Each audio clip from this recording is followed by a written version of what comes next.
চিরপ্রতিদ্বন্দ্বী ব্রাজিলকে বিধ্বস্ত করে আনন্দের জোয়ারে ভাসছে আর্জেন্টিনা।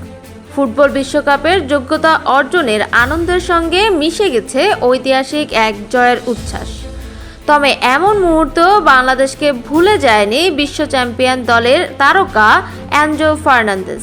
ম্যাচের পর নিজের ফেসবুক ভেরিফাইড পেজে বাংলাদেশি ভক্তদের উদ্দেশ্যে কৃতজ্ঞতা জানিয়ে অ্যানজো লিখেছেন, এমন অবিশ্বাস্য সমর্থন ও বার্তার জন্য বাংলাদেশকে ধন্যবাদ। এই জয় আপনাদেরও।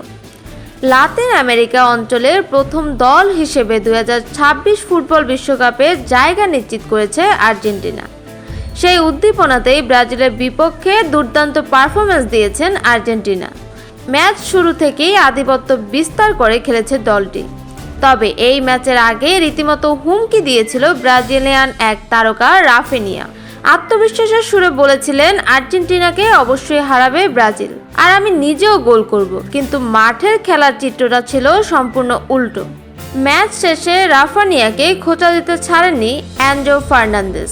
তার ভেরিফাইড ফেসবুক পেজে তিনি লেখেন, পরের বার বিনয়ী থেকে রাফিনিয়া। বাংলাদেশের সমর্থকদের ভালোবাসা ও উচ্ছ্বাসের প্রতিদান দিতে কখনোই ভোলেননি আর্জেন্টিনা ফুটবলাররা। মেসিও জানেন বাংলাদেশের মানুষের হৃদয়ে কেমন জায়গা করে নিয়েছে তাদের দল। সেই ভালোবাসার স্বীকৃতি আরও একবার প্রমাণ দিলেন অ্যানজো ফার্নান্দেজ।